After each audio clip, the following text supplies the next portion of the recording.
Hi friends, welcome to my channel. Murali కుట్రను బయటపెట్టిన దివ్య, మురళీ చంప పగలగొట్టిన అరవింద. నిజంగానే మురళీ కుట్రని దివ్య బయటపెట్టబోతుందా? అసలు ఏం జరిగింది అనేది ఈ వీడియోలో తెలుసుకుందాం. మురళీ వేసిన ప్లాను ప్రకారం విక్కీ కుటుంబాన్ని మొత్తాన్ని కూడా ఇక బయటికి వెళ్ళిపోయేలా చేస్తాడు. మురళీ అయితే ఇక ఆస్తి మొత్తం లాగేసుకొని విక్కీ కుటుంబాన్ని ఇక రోడ్డు పాలు చేస్తాడు. విక్కీ తన కుటుంబాన్ని తీసుకొని ఇక బయటికైతే వెళ్ళిపోతాడు. అలా వెళ్ళిపోయిన తర్వాత పద్మావతి తండ్రి వాళ్ళకి ఎదురుపడతాడు. ఎదురుపడి ఏంటి బాబు ఇదంతా అని అంటూ విక్కీని అడుగుతూ ఉంటాడు. విధి ఆడిన వింత నాటకంలో మేమందరం బలైపోయాము అంటూ నారాయణ అయితే బాధపడుతూ ఉంటాడు. ఏంటి బాబు ఇప్పటికి ఈ టైంలో ఎక్కడికి వెళ్తారు? రండి మా ఇంటికి వెళ్దాము, మనందరం ఒకటే కదా, ఒకే కుటుంబం, రండి వెళ్దాము, మొహమాట పడకండి, అది కూడా మీ ఇల్లే అని అంటూ ఇక పద్మావతి తండ్రి అయితే వాళ్ళ ఇంటికి తీసుకువెళ్తాడు. అప్పుడే ఇక కుచల అయితే పద్మావతి తండ్రిని క్షమాపణ అడుగుతుంది. మిమ్మల్ని నేను ఎంతో బాధ పెట్టాను, కానీ మీరు మానవత్వాన్ని చాటుకున్నారు, మా అందరికీ ఆశ్రయం ఇచ్చారు అని అంటూ ఉంటుంది కుచల అయితే. అప్పుడే ఇక భక్త అయితే అంటూ ఉంటాడు, మనమందరం ఒకే కుటుంబం, ఒకరికి కష్టం వస్తే ఒకళ్ళం ఆదుకోవాలి, అన్నీ చూసుకోవాలి అని అంటూ ఉంటాడు భక్త అయితే. తర్వాత విక్కీ అయితే చాలా కుమిలిపోతూ ఉంటే పద్మావతి అయితే ఇదంతా నా వల్లే జరిగింది అంటూ తను కూడా చాలా బాధపడుతూ ఉంటుంది. ఇక తను కూడా చాలా బాధపడుతూ విక్కీని క్షమాపణ అడుగుతుంది. అప్పుడు ఇక విక్కీ అయితే అంటూ ఉంటాడు, వాడు ఆడిన నాటకానికి నువ్వేం చేస్తావో అని అంటూ విక్కీ పద్మావతిని ఓదారుస్తాడు. తర్వాత ఇక విక్కీ అయితే ఇప్పుడు పోయిన ఆస్తి గురించి కాదు పద్మావతి, మా అక్క గురించి నేను ఆలోచిస్తున్నాను అని చాలా బాధపడుతూ ఉంటాడు. తర్వాత ఇక అరవింద్కి తన కుటుంబం చాలా గుర్తుకొస్తూ ఉంటుంది. తన కుటుంబం గురించి ఆలోచిస్తూ ఇక టీవీ అయితే ఆన్ చేస్తుంది. టీవీ ఆన్ చేయంగానే అప్పుడే విక్రమాదిత్య కుటుంబం రోడ్డు పాలు పడింది, ఆస్తినంతా కోల్పోయింది అని అంటూ న్యూస్లో వస్తూ ఉంటుంది. అది చూసి ఇక అరవింద్ అయితే షాక్ అయిపోతూ ఉంటుంది. నా కుటుంబం రోడ్డు పాలు అవడం ఏంటి, ఆస్తి మొత్తం కోల్పోవడం ఏంటి, అసలు ఏం జరుగుతుంది అని అంటూ చాలా బాధపడుతూ ఉంటుంది. అలా బాధపడుతూ ఉన్న అరవింద నా కుటుంబంకి ఏమైందో నేను తెలుసుకోవాలంటూ ఇక ఇంటికైతే బయలుదేరుతుంది. అలా ఇంటికైతే వచ్చేస్తుంది. ఇంటికి వచ్చిన తర్వాత అప్పుడే ఇక దివ్య అయితే మురళితో మాట్లాడుతూ ఉండడం చూసి అరవింద షాక్ అయిపోతూ ఉంటుంది. ఈయనేంటి ఇక్కడున్నారు, వీళ్ళిద్దరూ మాట్లాడుకుంటున్నారేంటి, నా వాళ్ళందరూ ఏమైపోయారో అని అరవింద వాళ్ళ మాటలు వింటూ ఉంటుంది. ఏంటి బావా ఈ ఆస్తిలో మరి నాకు కూడా సగం వాటా ఇస్తున్నావా అని అంటూ ఉంటే, ఏంటి మరదలా నీకు సగం వాటా ఏంటి, పూర్తిగా నీకే రాసిచ్చేస్తాను ఆస్తి, నువ్వు నన్ను పెళ్లి చేసుకుంటే అని అంటూ ఉంటాడు.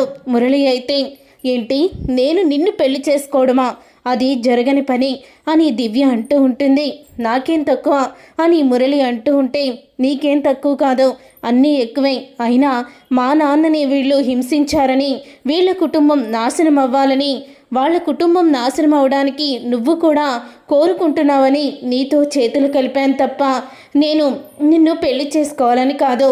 నాకు అమెరికా వెళ్ళాలని ఆశ ఉంది, నువ్వు ఇచ్చే ఆస్తి మా నాన్న ఇచ్చిన ఆస్తితో నేను అమెరికాలో సెటిల్ అయిపోదామని అనుకుంటున్నాను.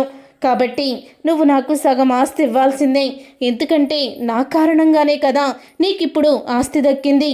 నా ఫోటోల్ని వీడియోలను పద్మావతికి చూపించి పద్మావతిని బెదిరించి విక్కీ చేత నువ్వు సైన్ చేయించుకొని ఈ ఆస్తిని మొత్తం కొట్టేశావు. విక్కీని కిడ్నాప్ చేసి పద్మావతిని విక్కీని చంపాలనుకున్నావు, అదేమో జరగలేదు. తర్వాత అరవింద్ని అడ్డం పెట్టుకొని ఇప్పుడు అరవింద్ని దాచిపెట్టి తనని మాటలతో నమ్మించి ఇప్పుడు నువ్వు మాత్రం ఆస్తిని మొత్తం ఏల్దామనుకున్నావా, అది జరగని పని అని అంటూ ఉంటుంది.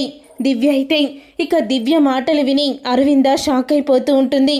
మురళి ఇంత దుర్మార్గుడా అని చాలా స్టన్ అయిపోతూ ఇక అక్కడి నుంచి అరవింద్ అయితే వెళ్ళిపోబోతూ ఉండగా అప్పుడే అక్కడికి వస్తాడు భక్త అయితే. ఇక భక్తాన్ని చూసి ఇక అరవింద్ అయితే అంకుల్ మావయ్య మీరా అంటూ ఇక దగ్గరికి వెళ్తుంది. అమ్మ అరవింద, నీ కోసం విక్కీ పద్మావతి ఎంత ఆరాట పడుతున్నారో, ఎంత తప్పించిపోతున్నారో నీకు తెలియదమ్మా అంటూ చాలా బాధపడుతూ ఉంటాడు. అప్పుడే ఇక అరవింద భక్తాన్ని పట్టుకొని నా భర్త ఒక దుర్మార్గుడని నాకు ఇప్పుడే తెలిసింది అని అంటూ ఏడుస్తూ ఉంటే, వాడు దుర్మార్గం ఇదేమిటమ్మా అంటూ ఇంకా వాడి నిజస్వరూపాన్ని బయట పెడతాడు. పద్మావతి తండ్రి అయితే, అలాంటి వాడిని నేను ఊరికనే వదిలిపెట్టను, ఇప్పుడు సరాసరి పోలీస్ స్టేషన్కే వెళ్తున్నాను అని పోలీస్ స్టేషన్కి అయితే బయలుదేరుతుంది. అప్పుడే భక్త విక్కీకి కాల్ చేస్తాడు. విక్కీ, పద్మావతి అందరూ పోలీస్ స్టేషన్ దగ్గరికి వస్తారు. ఇక అరవింద్ అయితే పోలీసులకి కంప్లైంట్ ఇస్తుంది. నా కుటుంబాన్ని రోడ్డు పాలు చేసి అన్యాయంగా నా వాళ్ళని హింసిస్తున్నాడు అని తన భర్త మీద కేసులు పెడుతుంది. అప్పుడే పోలీసులు అయితే మురళి వాళ్ళ ఇంటికి వెళ్తారు. మురళి దగ్గరికి వెళ్తారు. వెళ్ళి మిమ్మల్ని అరెస్ట్ చేస్తున్నాం అని అంటూ ఉంటారు. నన్నెందుకు అరెస్ట్ చేస్తున్నారు అని అనగానే, మీరు అక్రమంగా విక్రమాదిత్య గారి ఆస్తిని లాక్కున్నారు, అందుకనే మిమ్మల్ని అరెస్ట్ చేయడానికి వచ్చాము అని అనగానే, నేను అక్రమంగా నా బామ్మర్ది ఆస్తిని ఎందుకు లాక్కుంటాను, అసలు మీకెవరు చెప్పారు అని అంటూ ఉంటాడు మురళి అయితే. అప్పుడే ఇక మీ ఆవిడే మీ మీద నాకు కంప్లైంట్ ఇచ్చింది అని అంటూ ఉంటే ఒక్కసారి మురళి షాక్ అయిపోతూ ఉంటాడు. అప్పుడే ఇక అరవింద వస్తుంది. అరవిందని చూసి, ఏంటి రానమ్మా, ఎవరు చెప్పిన మాటలు విని నన్ను అపార్థం చేసుకుంటున్నావు? నువ్వే నన్ను అపార్థం చేసుకుంటే నేను బ్రతుకున్నా ప్రయోజనం లేదు. ఇప్పుడే ఇగో ఈ రివాల్వర్తో షూట్ చేసుకుంటాను అని అంటూ ఉంటే, అప్పుడే ఇక అరవింద్ అయితే రివాల్వర్ని చేతికిస్తుంది. చేతికిచ్చి షూట్ చేసుకో అని అంటూ ఉంటుంది. ఇక ఆ మాట విని ఒక్కసారి మురళి షాక్ అయిపోతూ ఉంటాడు. ఏంటి రానమ్మ నువ్వు చెప్పేది, నన్ను చచ్చిపోమంటున్నావా అని అనగానే, అవును, నీలాంటి దుర్మార్గుడు భూమికి భారం, ఇలాంటి వాడు బ్రతుకున్న ఒకటే చచ్చిన ఒకటే, నువ్వు చనిపో నాకేమీ పర్వాలేదు అని అంటూ అరవింద్ అయితే షాక్ ఇస్తూ ఉంటుంది మురళికి. నువ్వు ఏ ఆస్తినైతే నా తమ్ముడి నుంచి కొట్టేశావో అదే ఆస్తిని తిరిగి నా తమ్ముడికి వచ్చేలా చెయ్యి, లేకపోతే నీకు ఉరిశిక్ష తప్పదు అని అంటూ అరవింద్ అయితే మురళికి షాక్ ఇస్తుంది. చూడు, ఏం జరిగిందో, ఈ దుర్మార్గుడు ఏం చేశాడో పోలీసులకి చెప్పు, లేకపోతే నిన్ను నిలువెల్లా నరికేస్తాను అని దివ్యకి వార్నింగ్ ఇస్తుంది. అరవింద్ అయితే అప్పుడే ఇక దివ్యకి వార్నింగ్ ఇచ్చిన అరవింద వార్నింగ్ ఇవ్వగానే దివ్య పోలీసుల ముందు మురళి నిజస్వరూపాన్ని బయటపెడుతుంది. అలా బయట పెట్టగానే ఒక్కసారి షాక్ అయిపోతూ ఉంటాడు మురళి అయితే. ఇక పోలీసులు మురళిని అరెస్ట్ చేస్తారు. చూసారుగా ఫ్రెండ్స్, రాబోయే కథలో ఖచ్చితంగా ఇలాగే జరగబోతుంది. మరి ఇలాగే జరగాలని మీరైతే కోరుకుంటున్నారా? అయితే వీడియోని తప్పకుండా లైక్ చేయండి, షేర్ చేయండి, కామెంట్ చేయండి. నువ్వు నేను ప్రేమ సీరియల్ అప్కమింగ్ ఎపిసోడ్స్ని టీవీలో కన్నా ముందుగా చూడాలనుకుంటున్నారా? అయితే వెంటనే ఛానల్ని సబ్స్క్రైబ్ చేసుకొని పక్కనే ఉన్న గంట సింబల్పై ఆల్ అని క్లిక్ చేయండి. అప్పుడే మేము పెట్టే ప్రతి వీడియో మీరు మిస్ కాకుండా చూసేయవచ్చు.